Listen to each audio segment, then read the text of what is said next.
The boy made a startling discovery. The dragon statue in his hand had actually come to life. The little dragon seemed to have found its master. It wrapped its tail tightly around the boy's finger. The next moment, it transformed into a peculiar dragon-shaped ring. The man across from him saw this and was visibly thrilled. 1,000 years. The person he'd been searching for had finally appeared. The man said to the boy, "I will teach you the world's most powerful magic, but you must not touch anything in this room. Otherwise, the consequences will be severe." Having said that, the man went to retrieve his magic book hidden in the wall. Just then, a matryoshka doll suddenly flew out from the wall. The boy curiously picked it up. The doll was painted with the image of a strange-looking man. The boy examined it closely, only to see the image suddenly warp and change. Frightened, the boy hurriedly threw it away. Countless cockroaches came pouring out from the doll's seams. The insects slowly gathered together. Finally, they coalesced into the form of a man. It was the very man depicted on the doll. He was an evil sorcerer. He had been imprisoned within the doll for 1,000 years, but the boy had unintentionally set him free. The boy had really messed up this time. The man, newly freed, immediately prepared to attack the boy. He was promptly stopped by the man. The man tried to re-imprison the sorcerer, but unexpectedly, the sorcerer found an opening. The two began a magical duel. For a moment, dust flew and sparks flew everywhere. Their powers turned out to be evenly matched. During their fight, another matryoshka doll rolled into the boy's hand. The bearded sorcerer immediately conjured a wall of fire. He then turned and threatened the boy to hand over what he held. At the critical moment, the man lunged and tackled the bearded sorcerer. To protect the boy, he sealed both himself and the sorcerer away inside a single vessel. The shaken boy ran out into the street and threw the doll away. Then he called for a nearby teacher, but he found the house had instantly returned to normal, as if nothing had ever happened. In the blink of an eye, 10 years passed. A couple discovered that an antique they had just bought was constantly shaking. Then a plume of black smoke suddenly shot out from the jar. Turns out, the 10-year term was up. The bearded sorcerer was the first to break the seal.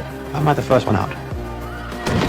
That's a yes. He then picked up the jar and threw it straight down the stairs. As the jar fell, the man finally managed to free himself at the last moment. His first act upon emerging was to find that boy, for he would be Merlin's finest apprentice.